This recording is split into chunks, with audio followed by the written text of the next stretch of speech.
But anyway, I'll start this intro.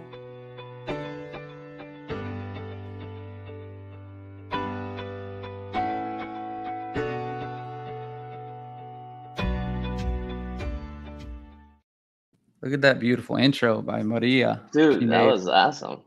Yeah, she put it in. So Miguel, what's up, man? So tell us, Miguel, for the people that are listening and people watching the recording, tell us a little bit about Miguel, and then talk about a little bit how you got into, some real estate. Dude, awesome. Well, dude, first of all, thanks for having me, man. I mean, dude, Miguel, I was raised in Mexico whole life up until I was 18, went to college, did that thing in Texas for 4 years, graduated with honors, all that stuff, and then went and got a job here in Phoenix. And by that time, dude, I was drifting through life. I worked at Enterprise Rent a Car, making a couple bucks an hour, and I really had no meaning to life, just drifting. And then after that, one of my buddies, Rodolfo, which is one of my business partners, he started getting into real estate. Started reading about it, and he decided to buy his first house in 2017. And when he bought his house, the realtor that helped him was actually kind of like an investor. And I started talking to him, and he basically started telling me about real estate and how he's a realtor and makes $6,000 a month by selling one house a month. And dude, I was like, oh, really? Like, I was making like $2,500 at the time a month, like really nothing. And I was like, dude, I only got to go sell one house. I'm going to go do it. And I did it. I quit my job in December of 2017. And I decided to become a realtor. And like that month, took the license, got my course, all that. Heck yeah. And how'd it go? Dude, how was that first month, or how was the first couple of months? Oh, dude, the first year sucked. Like, grinding it out. No, well, dude, my mistake was I started off as a traditional realtor, looking for buyers, looking for sellers to list houses, help them buy houses. And dude, I made a little bit over $12,000 my first year full-time in real estate. And then after that, end of 2018, I listened to the Disruptors podcast. Our boy Stevie. Big Stevie. I listened to his podcast, and he was interviewing one dude, and they were talking about wholesaling. And I got hooked, man. And I tracked Steve down. It's like, dude, let me come work for you for a year, and I'll be your best sales guy that you've ever had.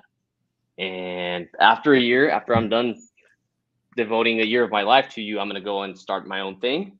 Yeah. And dude, that's pretty much like in a nutshell what happened, man. After that, 2020, I went off on my own. Yeah, I was going to say, when did you stick? So it was 2020, you decided to go on your own, right during COVID, right before, right? Yeah. Dude, how did that shape out? Dude, well, I left Steve in February of 2020. So, and the pandemic started like the first week of March. Yeah, right after. So I was like 2 weeks in, and both my partner, Rodolfo, and I like ventured off on our own. The first month or two were shaky. I mean, we were like, fear, panic in the market, all that. But the good thing is we had such a solid foundation, both personally on the personal development side and on the real estate side, with what we learned from Steve and Max back in the day, that we knew what we had to go do. And that first year turned out, I mean, it went pretty well after the water settled, and then these crazy freaking market took off. Yeah, Phoenix took off during COVID after the month of March. Dude. Yeah. So tell me, so backtrack a little bit. So you grew up in Mexico. So what part of Mexico did you grow up? It's a small town. It's called Casas Grandes. It's in Chihuahua, the state of Chihuahua. Gotcha. Super small town. So I come from small town vibes, family oriented. I used to see my grandpa, uncles, cousins every single day. 60,000 people lived there. My grandpa used to be my neighbor. My uncle used to be my neighbor on the other side. Family vibes. Cousins. Family vibes, 100%. Grew up there for 18 years. I had the blessing of, I don't know if you've ever heard of it, but LDS, the Mormons, they have like a Mormon colonies down in Mexico. Well, my town is like where they have the Mormon colonies. Oh, really? So I was, so English was there from the beginning. I had a big blessing that a lot of my friends are white dudes that grew up Mormons, and I started talking English since I was a kid with them, and that really helped me accelerate my like learning how to speak English and develop. Plus, they had a good education system, and weirdly enough, like one of that small town has had the best bilingual school in, I would say, the country of Mexico. Dang, that's crazy. Yeah, I was gonna ask you, like, what did you learn, from obviously leaving Mexico at 18? Like, what did you learn in Mexico that helped you in the United States? Like anything that you took, like, hey, I learned, maybe some of the grit and stuff like that. But Dude, is there anything you took from? a lot of things, man. Well, growing up like small town, there's really no businesses to where like you can go get a job, or my dad or my family members could go get a job. Everyone was an entrepreneur. Everyone had their own business, whether it was agriculture, cattle, produce, in whatever, like it could be cotton. So everyone I knew had their own business. So growing up, my dad used to be still a farmer with cattle, had his ranch, all that. Like I just saw him growing up as like he's my idol, right? He didn't have a job.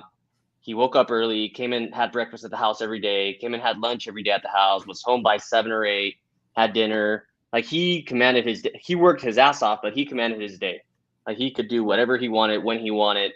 And growing up, seeing that really like planted that in me. Like, dude, like that's what I want to go do. Like not in the cattle side or farm side, but more on the like entrepreneurship. So that really, plus seeing his work ethic, really gave me a lot of things to work about, because you would see him come home 7, 8, 9 p.m. every day, and that's just how I grew up. So when I first got a job, I was like, fuck this. Yeah, you're out. You said, yeah, I'm ready to go. So tell me, so like you said, you graduated or left to go to the US during college, and then like you said, you started out. And then you end up not partnering, you end up joining with Steve and Max. And I think that's a big thing. There's a lot of people when they start out in the business, they try to do everything themselves. They don't seek mentorship. And not only that, they don't even attempt to try to consult with some of these big guys. And like you said, I think that's a big reason why you're successful right now too, as well, is because you're taking that action. You saw that podcast with Steve and you said, let me go find him and let me go work for him. And that's what I tell people all the time. Like some of these, people like even my friends that don't know anything about real estate. I'm not even talking about people that even have an idea. Like people don't even know real estate. Like the way to learn is go work for free for someone. Dude, 100%. And obviously you get paid, right? Over there, I would never let someone work for free for me if they're giving value. I would make sure to get paid. But like I would volunteer if I wanted to. If I want to learn how to do something like that, like just go grind, like you said. He said, I'll be your best salesperson. And I think that's powerful. 100%. I think everyone goes for the shiny object, short term, quick gratification. That's how you say it, route to where they want to go do it on their own. Yes, they do a couple deals and they go make 20, 40 grand in a deal. And let's say they make 200 grand that year. But did they really learn how to run a business, how to really structure things and do things their way? Because most of the times these dudes that go pop a deal here and there, they bring it to individuals like you that know how to do it. Guys, we have a saying over here, like, bring us an ingredient, we'll bake the cake and we'll split it and we'll both eat, right? Like, but that's really the only thing they learn is how to bring you the ingredients. Like, if you want that long-term success, you got to learn how to go bake the cake and then go do it. Yeah, you're going to earn less money your first year, your second, but you got to go and take some hits, eat some shit, and you'll come on better on the other side. Yeah, I think that's 100% the way to do it. I was talking to someone that was looking at joining one of our education programs, and he was literally telling me, he's like, Gino, I started the same time as you, and he's doing like 200K a year, which is great. But he said, I want to, have the same success that you guys have been having. And I said, what have you done in terms of mentorship before? What have you done education? He's like, nothing. I haven't invested in anything. And it really stuck out to me. It was like, that was the true difference is, not just me, many other people, like the true reason why you succeed so quickly, and another reason why you have success in running a business. Like you said, not just finding the ingredients, is investing in some sort of mentorship or because again, this person didn't even invest in themselves at all. I'm not even talking about just like a $100 YouTube course or, investment course or wholesale. Like they didn't do anything. So they had to recreate everything on their own. They had to just go through all the failures themselves versus obviously hiring a mentor, joining masterminds that already have people in there that have gone through the things that you're going to go through. And so you can just bypass that and figure out ways that you can, skip those steps, because those people that are in there are going to show you how to do that, Yeah. Dude. So it's a cheat code, and it's a cheat code investing in yourself, investing in mentorship. Like, I know you run a great program, and dude, like, I know there's this cliche saying that there's no shortcuts in life, which they're not. But if you want to speed up the process and like get there quicker, like, go invest. It really is a shortcut. Yeah, it's a shortcut for sure, because it's just you're investing money right now for time in the future, right? That's all you're doing. Because like I said, this person, like, he's dealing with stuff that we dealt with too back, 2 or 3 years ago, but he's 3 years later because he hasn't hired a person to figure out those things, right? Yep. And so if you don't do that, you'll be stuck in the now forever versus growing, right? So 100%. you stopped Steve's in 2020. Tell us about the stop working with Steve in 2020. You started doing your own thing with Rodolfo. Tell us about what the business looked like. So you're wholesaling. What kind of marketing were you guys doing back then?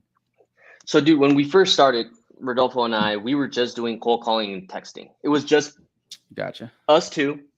We had like 2 VAs, but we were doing the cold calling. We had a VA to text out and filter out the good text, send them to our CRM, and we would make those calls. So we were like seating in almost every seat in our company. And that's what we did for 6 months. We just grinded our asses off, cold calling, texting, and we did a lot of deals like that just because of the sales skills that we learned with Steve and Max. And not just that, but like the foundation we had. It was really nothing special what we were doing. We were just grinding, and we were consistent doing it. I'm gonna turn the slide on real quick, but yeah, no worries. I like that though. Yeah, I was working all day in the shade, so then now I never even turned the light on or during the sun. Yeah. But yeah, so like you said, it was just a grind in the beginning. So when did you? Yeah, it's a grind. So you guys were cold calling, texting. When did you guys realize, like, hey, we need to start doing more things, or hey, we need to hire more people? Like, when was that moment for you? Because it happens for again, you said you had 2 VAs, but when it was at the time that you were like, let's go hard now, or let's go into this? That jumps into a whole different, like, for example, not a whole different story where Rod and I did it for 6 months at a very high level. I think we did in our first 6 months, not a high level, but like in our first 6 months, we did about 200 and something grand, like just us two grinding it out. It's real good. And then we have this great friend and now our business partner, Templeton Walker, that is already a big dog here in the Phoenix market, industry leader. And I've always looked up to him, still do. He's my business partner. We're peers, but still a mentor to me, a big brother kind of say. And I just wanted to figure out like how to partner with that dude. I don't know if you've read I'd be Think and Grow Rich. Like I knew that I wanted to be his business partner. So I just started leading with insane amount of value to him. Like every deal we got, we sent to Templeton, whether he flipped it or wholesaled it. Like, it's your deal. Like, do whatever you want. Even deals we wholesaled that he wasn't involved, we would split the profits with him regardless of that. We did that from like June, July, August, and we did a bunch of deals those 3 months together, where we got together one time and Temp was already kind of a little burdened out on the wholesaling side.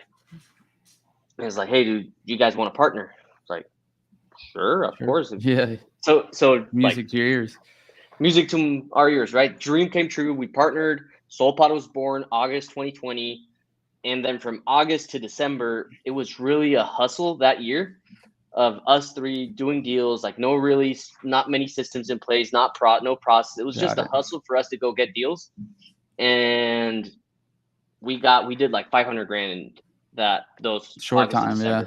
Short time. Heck yeah. So we're like, okay, this working. Yeah. This works. Let's go figure it out. And come 2021, our first full year together, that's when we started really to build a business and start hiring out acquisition managers, VAs. Like we had 40 virtual assistants cold calling for us, texting. And really started mounting this operation to where we started dialing our process systems, brought in a dispo manager, and dude, went on from there. Like 2021, still messy, still very messy. 2021. but good. It's a grind. Yeah, it's exactly. You had to go through it. But yeah, I think that's great that in going back to what we've kind of already hit, like you had someone that you wanted to meet, you had someone you wanted to work with, you knew that person that was that person you wanted to be with, and just tremendous value. And I did that the same thing. I did that with Steve in the beginning, not necessarily with deals, but just like whenever someone asked me, hey, who should I go with for sales training? Like I just put so many people referred to him. Not only that, like anything I could do, I was like, Steve, let me help you out with anything. Yeah. And it just goes to show like you build those relationships with those people. You know, maybe I never partnered with Steve on anything, but just the relationship you build with that person that, you know, you can hang out with them, call them up, talk to them. In your case, be business partners with, make hundreds of thousands of dollars with, and have access to that person's network as well. Right. So it's stuff like that is like people they underestimate that. Right. They feel like, oh, I don't want to give this up. But like you were kind of your guys' instance, and I don't know the exact numbers. Right. But like maybe you guys would do 500,000. But that might have took you till next year, you know, and that way you sped it up in 4 months. Oh, dude, right? I think we accelerated our growth by 2 to 3 years easy by partnering up with Templeton. Yeah, see right there, 3 to 4 years. So, look at that that evolution, right? That speed right there. How much would you pay to go 3 or 4 years in advance right now? And anyway, guys, if you're watching this, please leave some questions over here for Miguel, and you know I'll go ahead and answer some as well. So. Again, 2020, you guys figured it out. You got Templeton towards the end, and I've heard of him too. I've never met him before, talked to him, but I know like I've heard from Steve, and I even think Pace on some talk. I don't know, but I've definitely heard. So I know he's legit player. But then now it's 2021. What did you guys do differently? I know you said you started getting process in place. Who did you guys pay any for mentorship? Did you look at for mentorship, or what did you guys do to figure out more of that more of those processes? So, dude, we didn't. Like we spent a lot of money on mentorship. First 9 months in 2021, it was us. Like what we knew, our business background, reading books, reading Profit First, reading books like that. Yeah, so like all books like that where we gave our business some structure, but we were still the breadwinners, if that's grinding it out. I was still the main source of revenue. So was Templeton, and we were just grinding it out. Not until Q4 of 2021, we got a little bit burnt out to where it's like, fuck this. Like, this is not a business because it's requiring our time, our energy, our efforts to be able to produce that revenue so we can eat. We just have high paying jobs. So that's when we reached out to Sharper Solutions, to Gary Harper, hired them, best investment we've ever made. And then since we've hired them, I mean, we've hired other companies. We have Simple CFO. We have a fractional CFO in our company now. Heck yeah. And that's pretty much it, dude. Yeah. So for you guys, so anyone that's watching this or watch the recording, the Sharper, they're business consultant, business coach, and they have their own operating system. If you guys ever heard of, Traction with the EOS, they have something similar, as well as, a lot of extra things that they come in. You can pay them flat fee. It's like $17K. It might have raised like $20K. Sounds like a 20. Lot. But they come in for, 3 days in your business, right? They'll come fly out. That's including them flying out to your business. They'll get all your accountability charts set up. They'll get all your process maps set up. Like you'll have all systems and process for your business set up, as well as like, I think is it 90 days or is it the so they 10s, come right? they come day one for one full day, and they start you, and then for 90 days you have to do what they tell you to do. Like you have weekly process meetings, you have your level 10 meeting, your win meetings, and then the 90th day they come for 2 full days, and then they set up the next full year, and then you can decide to hire them on a $2,500 per month, which we did, and like they're coming back in 10 days for our next Q4 prep, all that, and then we hired Simple CFO from them. I don't know if you've heard of them. Yeah, Simple CFO, David Richter, right? Or is it? Yeah. David Richter. That's a big one too as well. I haven't done anything with him. I just know from CG, like I've met him a couple of times. And, he has obviously he knows a lot of stuff, especially with, like CFOs type things. So, so Sharper, that's a big one there. What was one of the biggest things that you learned from Sharper? I know obviously you got all this. What was one thing you can think of right now that you like, oh, dang, I never thought of that? Dude. That's a great question, man. No, you got to think on that. I got to think on that. I know it's so much. It's so much, dude, but I think it's very eye-opening when they come and you think you're a badass, and then you think you're like running this $1 million business, and Yeah. let's fucking go. And then they come, and it's a little bit depressing how they tear you apart. But that's just a reality check, right? Like, hey, Exactly. like, you're not as good as you think you are. Like, you still have a fuck ton of work to do. So get to work. And for us, it was really figuring, you know what was our biggest learning lesson? We thought we operated at a like 60% profit margin. Well, we don't. We operate like a 38% profit margin. Yeah. Because if we really want to figure out, like, to pay right people. now, pay people. I'm the CEO of the company. Rod's the COO. Templeton's already in the kind of like Owner's in box. the owner's box. Yeah. But if a year from now, I want to be in that owner's box, someone's gonna come be the CEO and COO. They gotta get paid, and if we factor in those salaries and all the other people's salaries that need to come to be able to run like, we really are running at a 36-38% profit margin. Exactly. Which was like, that's a good way to think about it. Yeah, that's a big thing that people don't realize. You know, I've talked to many mentors about it, but like, if you want to hire out roles, you're not going to be. You got to look at your profit. What would it take to replace you in those roles, right? Your sales director, or especially if you're sales director, sales manager, CEO. Even another big thing is we were like, we like to overpay our people just to keep them, but when Gary broke the math down for us, the sales guys were making more money than us as owners. Which is common, but he's like, you can't have that as a business. You're the one taking all the risk. Like, you need to go fix that. And that was one of the biggest issues as well that we tackled on. Yeah, I agree with you for sure. Yeah, we've seen that happen recently where it's like, you know, it's not necessarily they're making more than us, but it's like, and this is the thing actually for everyone listening, like, when you're starting out, like, we had a lot of the AMs. Like, we hired one AM that was with me from like pretty much like 6 months in, 6-7 months into the business, maybe a little long, maybe it was a year, but either way, he was in early, and so we paid him a good commission. It was like, back then it was like 20%. Yeah. And so obviously, as we evolved, like 20% now, if we do 400K a month, like, dang, he's like, it's obviously evolved. So he hasn't been, we've changed every year, and he's okay with it because he knows with our growth that he's still going to make a lot of money. Yeah. And so now we had to move him all the way down to 10%. And now we're hiring new AMs as we go, right? And 8-10% commission only. And now it's like, we're going to have them at 6 to 8%, because why do you, like, they're still making tons of money at the opportunities as long as they perform. So like, that's something for everyone that's watching or watch the recording is, you know, just a note, like, it's good. Yeah. Depending on, don't listen to people that say, like, cause I will tell you, I would pay your acquisition guys 6 to 8%. But if you're only doing one deal a month at 20K, that's not enough for the acquisition manager to survive. Right. 100%. So you got to know where you're at in your business, right? Your revenue and what you need to pay to make that person, that salesperson, you know, feel like it's worth their time, right? Yeah. So yeah, that is a good one to bring it up, Miguel, about that, and how you got to look at that too, as well as when you're profiting in, or you're projecting profit for next year's. Hey, I got to hire an $800,000 job as a sales director, right in there. So you got to make sure you budget for that. So that's, I love that stuff right there. And so what is this year looking like for you guys in terms of your team? Like right now, what's your team look like, and what other marketing sources are you guys hitting? So our team right now, obviously CEO, COO, we have a director of operations, we have a disposition manager, a TC, we have 3 acquisition managers that are direct to seller.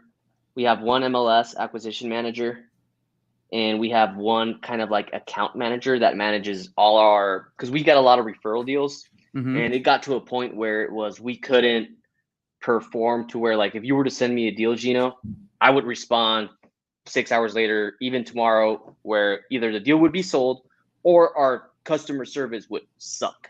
Yeah. So now we got one of the acquisition guys that was helping, and we plugged him into kind of like an account manager role, to where if we get a deal sent, he's the one responding quick. He's the one underwriting it. And if it smells like a deal, tastes like a deal, that's when it gets elevated to our underwriter. That could be our dispo manager, sometimes me if he doesn't respond. And then we can go make a decision if we're going to be able to buy this house or wholesale it. And then from there we have, that's basically the office right now. And then marketing sources, we were still doing cold calling, texting.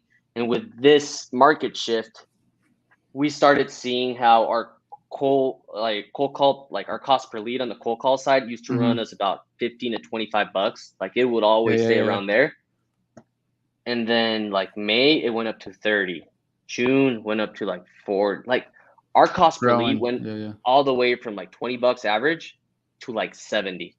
And we would murder cold call. Like we had 40 callers. We would crush it.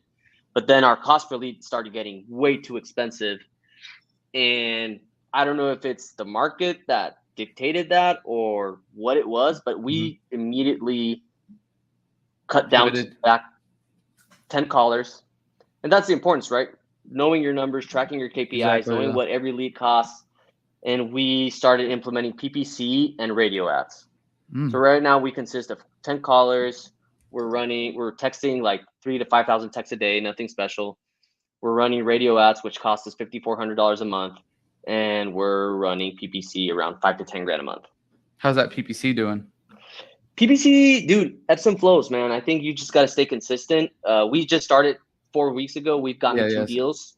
Look, that's good right there. 5K. 2 deals. Yeah. So we've gotten 2 deals on a 6K spend, but we've made $5,000. The other deal, I think we're going to take it down and keep it as a rental, which is good, right? Yeah, it's good ROI. But yeah, man, I mean, it's good. We did so well on the cold call and outbound side, and we had a system. That's what we learned with Max and Steve outbound. That's what I did. That was my strength. So we stick to it. But now we saw that shift, the lead per cost per lead going through the roof. And then I heard a podcast where Eric Brewer talks about like cold calling not being a real marketing avenue, and I got a little salty. Really? And I don't know anything about it. What did he say? So tell me about it.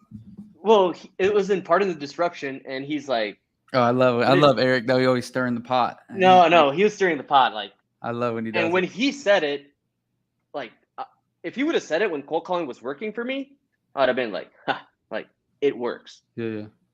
But he said it when it wasn't working, so I was like, "Damn, like he's fucking right." Like I gotta man up and go.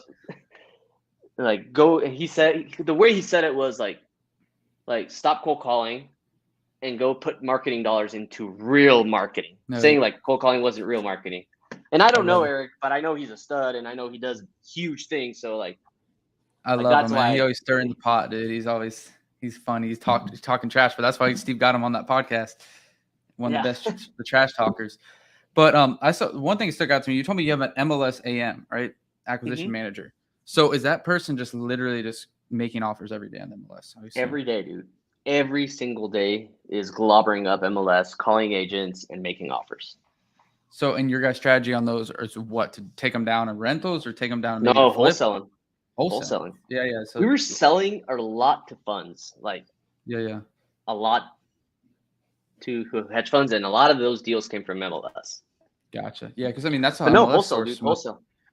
MLS source most of their deals, on those exact same things. No. So that's MLS I wonder, who were you using? Amherst? No, dude. Amherst was one of them, but I hated working with Amherst. Their offers used to got so low. Amherst, Boulevard, Progress, Roofstock, Pagaya. Progress is good as well, yeah. Progress is good. Pagaya, and then SFR3, but like all those funds stopped buying. Tricon's a big one. So okay, so the biggest one here was Roofstock.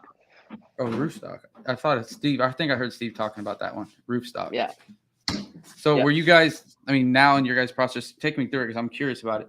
So the guys just scaling through the market or going through the market, MLS every day, and he just 60% of the asking price. Like, what is he underwriting? No. Or is it?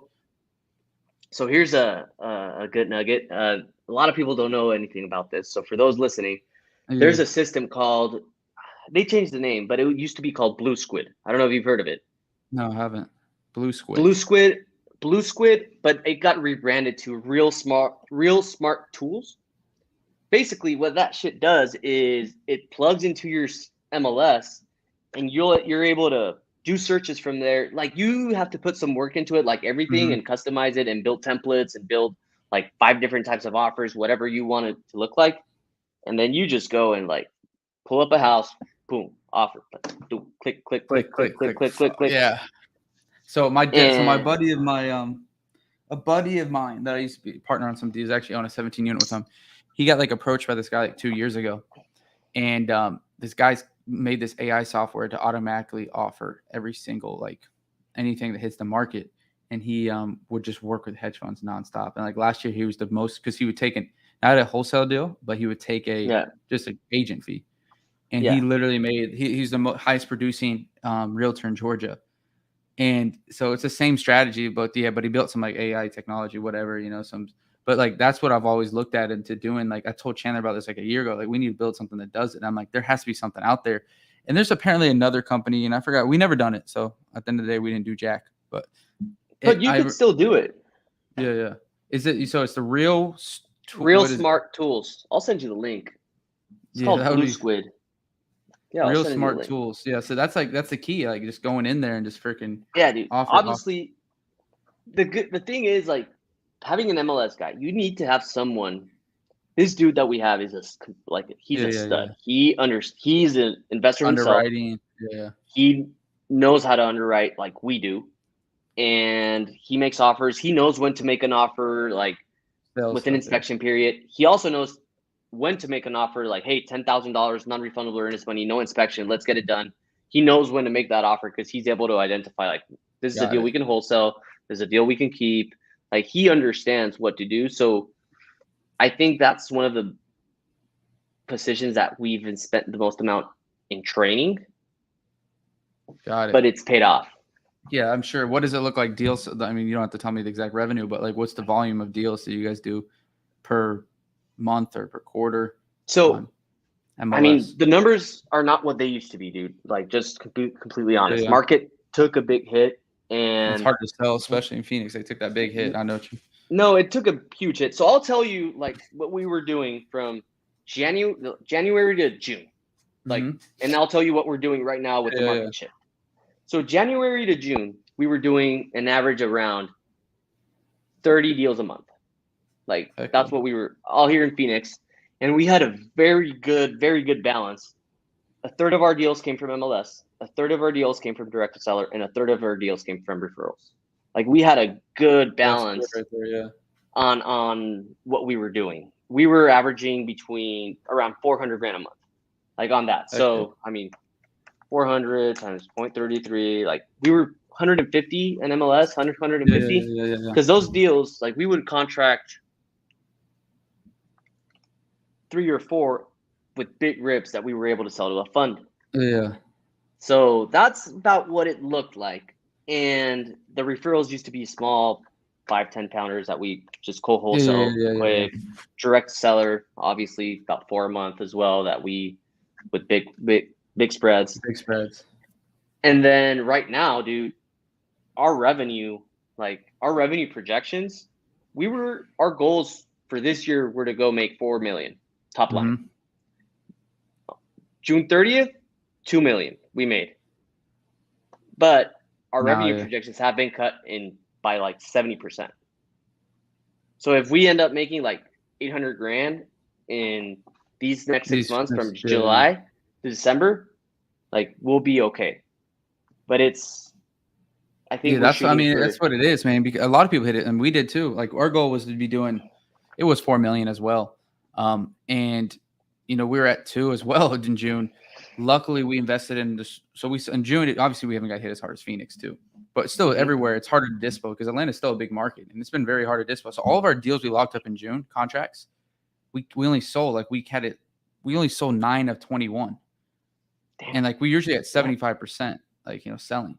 And so that was a big revenue projecting. So guess what happened then in June? What happened to our August this month? Well, we're going to definitely lose money this month. There's no doubt about it. Like we're losing money for sure. I'm laughing about it because like the good thing about it though, as well, is I was prepared for this mentally. Like I knew in June because we close we sell in MLS. So we predict like 45, 60 day we'll get paid from our contract. So I knew like, look, end of July, which it was rough, and middle June, end of June, it's going to be pretty bad. And so like we predicted, and like you said, I mean, it's just a numbers game. And, we should still hit 4 million just because we made some quick pivots. But again, like I said, it's definitely not easy. And I know some guys in Phoenix that had 400K lined up to close in 2 weeks and they end up closing 80K, Oh, dude.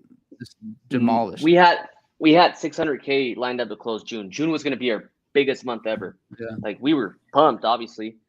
And June 14th is when the REITs decided to stop buying, and we lost money because a lot of the deals some deals we would assign to hedge funds, but Yeah. majority we would need to take Double down close. with gap Yeah, funding, transactional funding, own it for a day or two, and then sell. Well, guess what? We got stuck No with like buyer. 9 freaking houses Yeah. that weren't a deal. Like they are not deals because Exactly. they're paying ridiculous amounts of value of money for them. And dude, we lost, like, our P&L came negative in June. It's gonna come back. Came back negative in July. August, it's also gonna come back negative just because we're absorbing all those losses from that. Yeah. Thankfully, the wholesale company is producing some cash, but literally a third of what it used to. Yeah, I feel you, and thanks for being transparent about it, because that's what's going on with a lot of people, big guys, small guys. Like it's hitting everyone, and this is good. Just got to survive the storm, and learn some things about it, get creative with some dispo strategies, and that's what it's going to be like. It's not back to normal markets. And like you said, we were all predicting have some big months, and those funds didn't necessarily help us. By stopping. Well, Right? it lasted. Yeah, No, dude. exactly. One big thing is that I think a lot of, and this is my way of thinking, is we have these, social media tells us like, oh, the opportunity that's coming, it's great, and thrive and add another million to your net worth, whatever. Like, Yeah. yeah, we get it. But I think, like, for us personally right now, like, our goal is not to, like, let's go crush it, let's go thrive right now. No, Yeah. our goal for the next 6 months or whatever this turmoil, maybe it extends for another, like, our whole goal is let's stay in business. Like, Exactly. let's know our numbers. Let's know our numbers to where the boat stays above water and we stay in business for whenever, like, this darkness goes away. Like, we're ready to roll, and that's when the opportunity is. It's not right now. Right now, everyone's It's not goal the should time be to to be stay in offensive. business. Yeah, it's Yeah, not the time to be offensive now, right? It's trying to play more defense these next 6 months. That's what yeah, we're doing.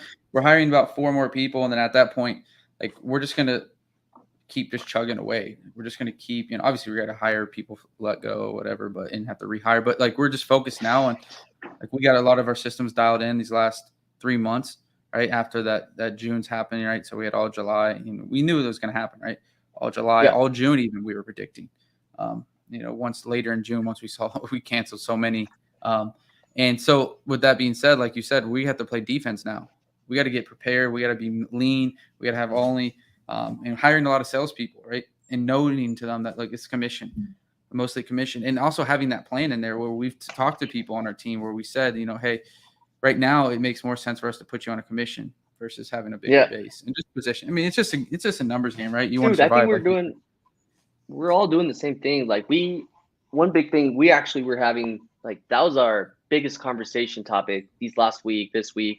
And in June, when everything got started, we have the quarterly meetings, the culture meetings that Yeah. Sharper tells us to have. And dude, like, one big thing, especially, you probably understand this as a leader, you and Chandler as the owners of that, of Ferocity Yeah, assets, for us, yeah. investments. Ferocity is, dude, as a leader, like, you have these guys chopping out the phones for you, dying for you, and Exactly. making Yeah. those calls.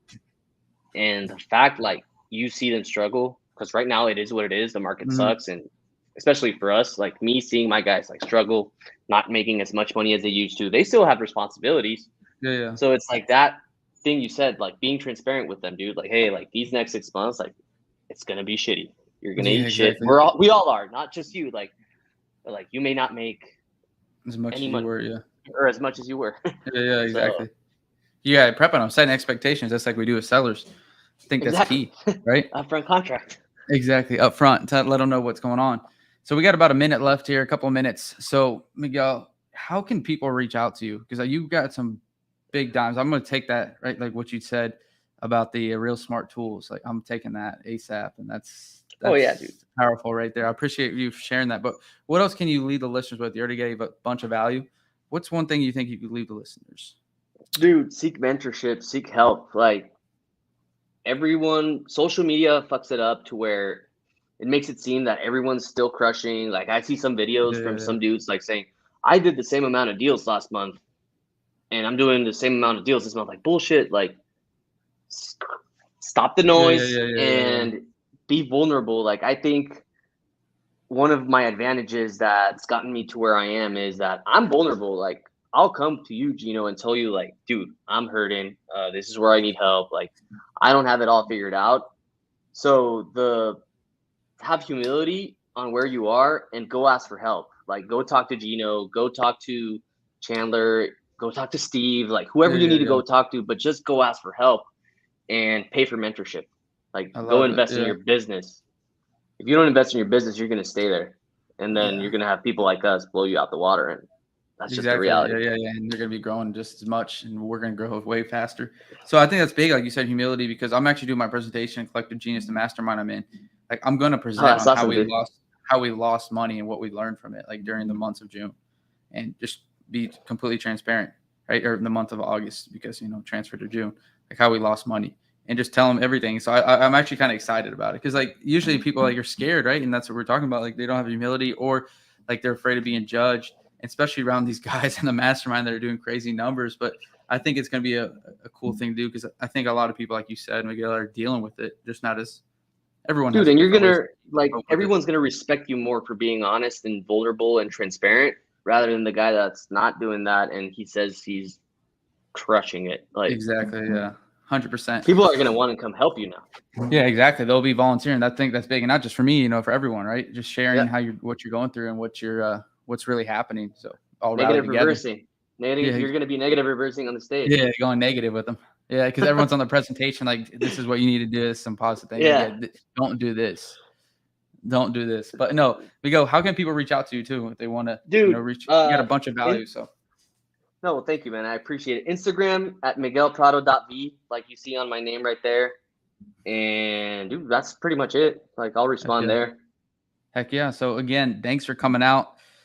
Dude, I love it, dude. I took my thing. Like, this is one of the better, if not one of the top ones that even though Chandler's not here, we took him out. But you got real smart tools. I wanted to find something like that, and I heard some things, but actually getting pointed to the right place.